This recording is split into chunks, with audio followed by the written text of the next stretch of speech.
မင်္ဂလာပါဒီနေ့မှာမျှဝေပေးနေတာကတော့တင်ဖုံတွေကဓာတ်ပုံတွေဗီဒီယိုတွေစာရွက်စာတမ်းတွေနဲ့အရေးကြီးတဲ့အချက်လက်တွေကိုတစ်ဖက်လူကကြည့်ရှုလို့မရအောင်ခိုးယူလို့မရအောင်လို့ဒီ setting တစ်ခုကိုပိတ်ထားလိုက်ပါ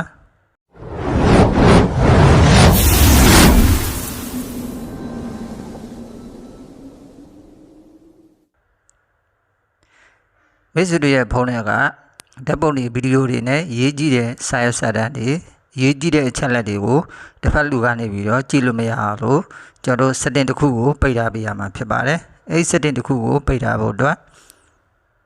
မိတ်ဆွေတွေရဲ့ဖုန်းထဲမှာရှိတဲ့ဖုန်း setting ကိုတစ်ချက်နှိပ်ပြီးတော့ဝင်လိုက်ပါဖုန်း setting တွေကိုရောက်လာပြီဆိုရင်တော့ဒီ add ဆိုတဲ့နေရာလေးကိုတစ်ချက်နှိပ်လိုက်ပါ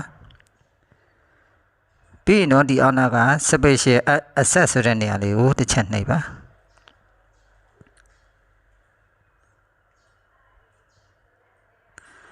ပြီးရင်တော့ဒီအောက်နာက all file access ဆိုတဲ့နေရာလေးကိုတစ်ချက်ထပ်ပြီးတော့နှိပ်လိုက်ပါ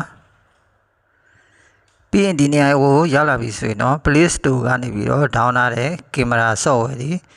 ပြီးတော့ Chrome browser တွေကနေပြီးတော့ကျွန်တော်တို့down ပြီးတော့ဗောနော် install လုပ်ပြီးတော့မိတ်ဆွေတို့ရဲ့ဖုန်းထဲကိုထည့်ထားတဲ့ camera software တွေရှိတယ်ဆိုလို့ရှိရင်လိုက်ပြီးတော့ရှာလိုက်ပါကျွန်တော်ရဲ့ဖုန်းထဲမှာတော့ camera software တစ်ခုပဲရှိတယ်ဗောနော်အဲ့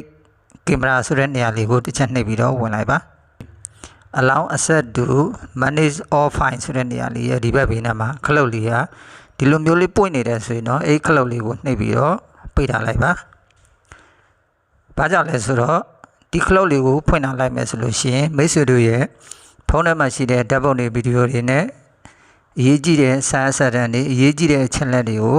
တစ်ဖက်လူကနေပြီးတော့ဒီကင်မရာ setting ကနေပြီးတော့တစ်ဆင့်ကြည့်ရှုလို့ရမှာဖြစ်ပါတယ်ဒါကြောင့်မို့ဒီ setting လေးကိုဒီ setting ခလုတ်လေးကိုနှိပ်ပြီးတော့ပိတ်ထားပေးရမှာဖြစ်ပါတယ်